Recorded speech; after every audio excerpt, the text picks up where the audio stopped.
So excited to have you guys here with Marina and I in the Herbalism show.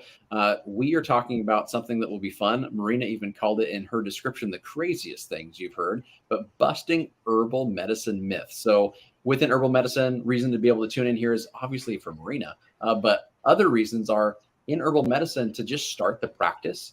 You're going to have to dispel a lot of issues that society has pushed upon it over the years, and we'll into those and give you some more information and some ammunition to be able to make sure you're taking care of patients in new ways.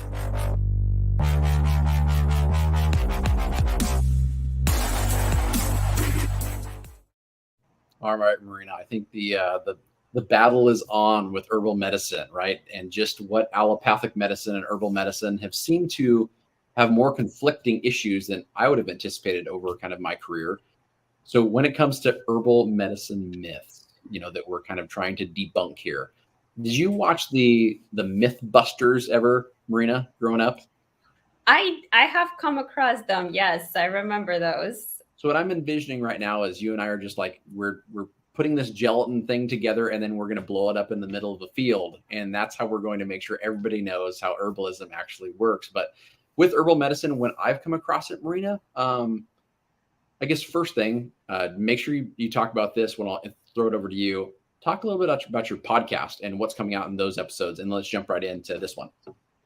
Yeah, awesome. So first of all, let's acknowledge RPH Ally and my podcast, the Holistic Pharmacy Podcast, for sponsoring this episode. Thank you, everybody who's been tuning in to these shows. And I also cut them up into snippets and share them on social media. And if you want to head over to my podcast, I have lots of exciting things happening in season 6. I have a show premiering tomorrow, so definitely don't miss that one. And I had one last week with Dr. John Kim, which was amazing. And he's so big on Instagram, so go follow him there. He's got some exciting things that he talks about. So yeah, let's get into busting some myths. I'm excited. And I would love for anyone watching to type into the comments, whether you're watching live or the replay, what are some things that you've heard? What are some beliefs that you do hold about it? Or what is something that you feel like is real or not real? What if something that you're not sure of? And what is something crazy that you may have heard that you don't know what to think about it? So I want to hear everything from you guys, and I'm happy to respond to each and every comment with some perspectives of my own and from my experience and my studies. So yeah, without further ado, something that I've always heard from, especially from the allopathic community and conventional medicine, and what we've been taught as a whole, is really this evidence question. That's one of the first things I always discuss. And it comes up, right, as what do we define as medicine? What's medicinal? Where's the evidence? Because we want to practice evidence-based. That is the gold standard of modern medicine. We want to see randomized clinical controlled studies, double-blinded, placebo, everything like that. Big numbers, big, statistical significance. We want all of that. But all of those come with caveats, right? So those studies are made possible when somebody stands to profit from them and when somebody can sponsor those. And sometimes it's hard to separate that from an inherent bias or agenda. And that's why it really is more difficult to study random plants, because there are so many plants. We can have like a bazillion studies out there studying every single, leaf and flower and root. And each plant part also may have its own composition and properties. So plants are so much more complex than just studying one isolated ingredient, right, that we can standardize and make into, let's say, a drug. So it's difficult to separate the inherent confounding variables when studying plants, number one. Number two, studying of a plant is usually with an agenda, and otherwise it's just not going to happen. And thirdly, it would just take so long to study all the plants in that way that we wouldn't really have much time or resources to devote to it. So what we do instead to look at the evidence when it comes to plants is actually look into the history and the traditions. So we look at the indigenous cultures that have been using specific plants for one reason or another, whether, through a shamanic dream or through just practice and trial and error. There's these plants that have a lot of evidence and history behind it, and it's documented, whether oral or written, in certain lineages of medicine. And so we look at those and we see, okay, what's the way that it was used? What was the dosage? What was the dosage preparation and the form that was studied and that was used, and for what ailments and in what way and for how long? And so we look at all of those things. I want to say anecdotally, but it's really not just a one-off thing. It usually has a long history so that we can kind of see the safety and efficacy over a long time. It's not just a random fluke or case study most of the time when we're learning about herbs from tradition. Here's the myth I want to bust, Marina. All of those studies, we put way too much weight in those studies. Like, we think that because it was studied means it's safe. It does not. It just means it was studied. And it doesn't mean it has value either. And I guess that's the one thing to be able to jump into is like number needed to treat, risk profiles, all the elements that are put into those individual randomized controlled trials that we want to just canonize in lots of ways. It's unfortunate because we don't dig into the details of how harmful some of those drugs actually are and how little evidence there is that they're actually helping human beings. And so the one thing that you mentioned that I love is that you're looking at tradition for herbal medicines over thousands of years. And so looking at this like review of herbal medicine, how they've been used, where they've been used, we do the exact same thing in allopathic medicine. We just don't acknowledge it. We put a medication out. We say that it's going to be used for one reason or another. Then we go, oh no, it does have these side effects. It does have these other problems. We weren't aware of these things. It's because we label it in our mind as safe way too early in the individual process, and we don't monitor it appropriately. And there's the myth to bust. You have to monitor everything, no matter what you're taking. The one nice thing about herbs, a little bit less monitoring and side effect profiles with some of them. And that leads us into, I think, the next question from a user on Facebook that asks us, Marina, this. It's hard to know which companies to trust when it comes to their manufacturing processes, et cetera. They feel like that is something that, could be a myth that's out there. Bust it, my friend. Yeah, I think this is a great point, especially now with everybody kind of questioning, should the FDA step in? There have been some incidences you may have seen in the news with some prominent people that supposedly there was a problem with an herbal medication that they were taking in the form of mulberry.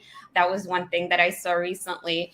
And, it's just so interesting to see how many people jump on the bandwagon, right, of demonizing something without the proper evidence and proof. Like, just because somebody may have ingested a supplement that, by the way, is supposed to be completely safe, mulberry, and especially if you're using it in the natural form and not in a supplement, it's even safer. Mm-hmm. And if you're using the berry or the leaf, and supposedly there was a leaf found, right, in the person's stomach on autopsy, and that's why they think the culprit is the supplement. But how many other factors could have led to the death, and what is the exact cause of death is still kind of unknown. I think it was dehydration. And so it's very, very easy to point fingers, and it almost turns into a witch hunt, right? Where you're just kind of guessing. But so many things that we do in life can contribute to our health or the opposite, that we really, really need to be aware of all those factors and not just blame, something that could have potentially played a minor role. And even if it did, that doesn't mean that every mulberry plant is toxic and we should avoid it. And so, yeah, it does bring up this issue of regulation of these products and what people know about it. And I'm a strong believer of education has to come first whenever you're doing anything. You just have to get the proper education. You can't, out of ignorance, argue for or against something without having all the information. So when it comes to herbs, yes, you want to know what plant it is, what part of the plant it is, what's the dosage, what's the dosage form, right? Those are the basics that you have to know before you even consider taking it. And then considering the side effect and the safety profile of this plant. And again, when you're taking it in natural forms and you're taking it the way it's traditionally been studied in quotations, what I mean is like it has evidence in experiential and empirical use, not necessarily in a gold standard RCT. So when we know that it's a pretty safe plant, the next question is, are we using the right part of the plant? Are we using a standardized extract? Are we using an essential oil? Are we using it in a tea form? Like what's the evidence? Which dosage form has the evidence behind it? And how are we planning to consume it? And if we are sourcing it, either ourselves, when we go out in nature, are we foraging it? Are we identifying it correctly? Are we, again, preparing it correctly? Are we sure that the land where we cultivated it or foraged it is a clean source, right? Because there's so much toxicity and spraying going on as well, and cars and all of these gases that could be off-gassing into the plants. So that's number one when you're going out and getting it yourself. Number two is if you're buying a product, you got to look at the company. So which companies do you trust? Again, I'm a believer of like looking at the historical evidence of this company, seeing who runs the company, what are their policies, have there been historical problems with any of their products produced in the past. And so this comes to a matter of like building a relationship and a trust with companies. And it could just be like somebody's, pretending to have good policies, but in reality, their intention is to, just get rich quick and, manufacture overseas and not do the right thing and, cut costs and not pay attention to the quality. But we want to establish those relationships and trust with local companies, local farmers, again, people who are very transparent in how they're manufacturing it. You can also look up websites that track the quality, such as consumerlabs.com, and really check with them what they rate certain companies as, and then they will test specific products of specific companies, because not every company is created equal and not every product of every company is created equal. So you may prefer like a tea form of a specific herb from one company, and then you may prefer a tincture or a supplement from another company.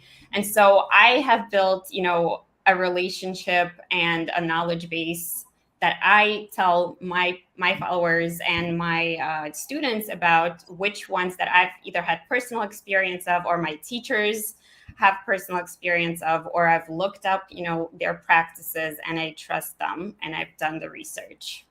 Yeah, I mean, there's some research to be had there. I love that Marina talks about a couple of the resources that you can go to a little more quickly to be able to just assimilate that information.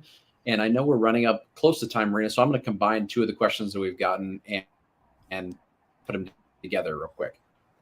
Two of them are these. Herbal medicine is expensive and herbs take too long to work. So those are the two. They're too expensive and they take too long. Well, the first one is definitely a myth because herbs are easily accessible to us. As I just said, you can literally grow them in your garden or even just your indoor plants. You can have like a little setup on your balcony or indoors even. And so you can have this very abundant, regenerative, renewable source of plants if you are either harvesting it from your own kind of setup and backyard and garden, or you're going out into nature. As long as you leave enough, you don't harvest the whole field of whatever you're harvesting, but you're intentional, right? I also started working with the United Plant Savers. It's a great company to check out to make sure that you're not over harvesting endangered species and we are protecting our diversity of the plants and the land. So, awesome. So it's renewable and it is directly accessible to you. You don't need a middleman necessarily in the form of a manufacturing company to produce your supplement. So on that side of it, it's like food, right? It's food and herbs. They're right there in nature. They grow out there. And so they're not technically expensive. They can get expensive if you're sourcing them from interesting, like, liposomal, very fancy extraction method companies or essential oils. And an essential oil is not equal to an herb. We can have another episode about that. Okay. So depending on how much processing happens, you can skip the processing and get it for very cheap. Okay. Number two, what was number two again? Oh, too long to work. Okay. So yes, that one I would have to say it depends, right? So I definitely think it's not an easy Band-Aid solution, quick fix like a drug. And again, a drug may be beneficial. I'm not arguing with that, but and it works really quick, which is great, what we want sometimes, right? But when it comes to long-term, right? When it comes to long-term management, even if you keep taking the same drug, it may not be addressing why you're having this issue in the first place. You still need to address other things besides taking the drug. So the herb is like those other things. The herb is what you constantly have to work with and ingest and make your whole lifestyle and routine and ritual. Your whole life can be your medicine, or it can be what's making you sick. Right? So which way are you going to go? So if you are choosing to continue to do those practices that are making you healthy over a long term, it's going to add up and it's going to turn into this positive trajectory of a healthy, resilient body. And so, yeah, it may not work right away, but if you keep at it, it's going to eventually, again, have this tipping point where it's working for you. I think that's fantastic. I mean, I think the myth you busted on that one for how long it works really delves back into a lot of functional medicine thought processes of getting to the root cause of what's going on. And then two, it's as easy as this, Marina. You can take steroids and build muscles really fast. Exercise takes a long time. Yes. Lots of benefits for exercise outside of just building muscle, right? And I think the exact same thing with herbs is the entire mentality shift, the way you're taking care of your body, some really positive pieces. Amazing episode, Marina. I know you've got to run to things, and so do I, but it's so nice to have everybody here with us. Thank you for the questions. If you have any others, send them to Marina and I. We'd love to be able to answer them on the show next time. Yeah, and I'll just end with this. It really depends on where you're starting from, the terrain, right? So if you are way down here, it's going to take you some time to kind of get up leveled, right? If you're taking herbs or anything else for that matter. If you've been exercising consistently day after day after day, the maintenance becomes easy and it doesn't take that long. Boom. I love it. Get out there and exercise and enjoy some herbs, guys. We'll talk to you here really soon. Bye. Bye.